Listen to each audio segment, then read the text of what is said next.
আছো সকলে? আজকে নতুন একটা ভিডিও নিয়ে আবার চলে আসলাম। আজকে হচ্ছে বানাবো লুচি ঘুগনি। তো তার জন্য আমি ফার্স্টে আটাটাকে মেখে যে লুচি ভাজতে শুরু করে দিয়েছি।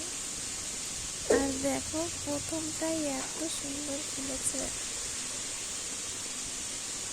আর আমি কিন্তু এই ময়দার ভিতরে কোনো রকম চিনি তেল কিছুই ব্যবহার করিনি, শুধুমাত্র জল দিয়ে আটাটাকে মেখে আটা আর ময়দাটাকে মেখে তারপরে এরকম ভেজে নিয়েছে।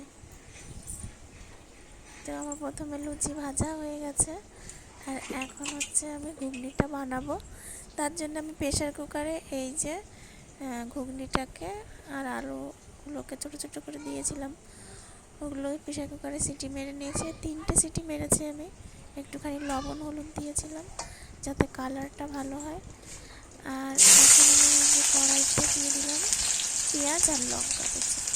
আমি 4টে লঙ্কা দিয়েছিলাম আর একটা মাত্র পেঁয়াজ, বড় পেঁয়াজ, কারণ এর ভিতরে আমি কোনো মশলা দেবো না। আর শুধু এই পেঁয়াজ আর এই লঙ্কা দিয়েই আমি এই ঘুগনিটা বানাবো। আর লাস্টে একটু ধনে পাতা দেবো।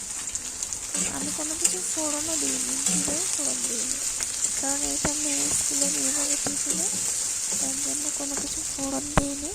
তো ফার্স্টেই আমি তেলটাকে গরম হয়ে গেলে পেঁয়াজগুলো দিয়ে দিলাম আর একটুখানি নেড়ে চেড়ে নিয়ে তারপরে এর মধ্যে দিয়ে দিয়েছি লবণ।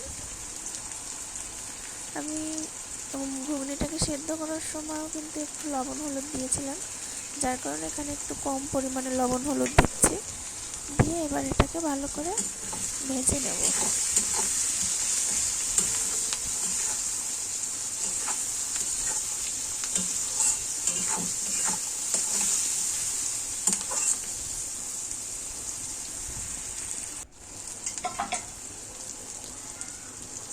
আর এখন ভাজা হয়ে গেছে, তাই এর ভিতরে ঘুগনিটাকে আমি দিয়ে দিচ্ছি।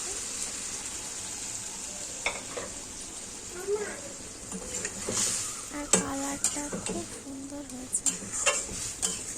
তো জলটা একটু কম মনে হচ্ছিল আমার কাছে, যেহেতু এটা একটু ফুটবে তার জন্য আমি আর একটু জল দিয়েছি।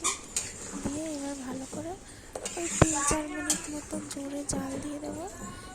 দিয়ে তারপরে ধনে পাতা দিয়ে দেবো। তো আমি ঢাকিও নি, একটুও ঢাকিনি। আর এখন হচ্ছে যে জলটা যখন ফুটে গেছে তখন আমি এই ধনে পাতাগুলো এর উপর দিয়ে দিলাম। দিয়ে ওই 1 মিনিট মতো জাল দিলে হয়ে যাবে ঘুগনি রেডি। তো দেখলে তো আমি কোনো রকম বাটা মশলা গুঁড়ো মশলা ছাড়া শুধু পেঁয়াজ আর লঙ্কা দিয়ে এত সুন্দর করে ঘুগনিটা বানিয়ে ফেললাম। আর কালারটাও কিন্তু খুব সুন্দর এসেছে আর খেতেও খুব টেস্ট।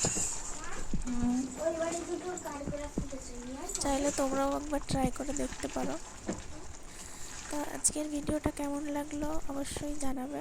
আর ভালো লাগলে অবশ্যই লাইক কমেন্ট শেয়ার আর আমার চ্যানেলটিকে সাবস্ক্রাইব করবে।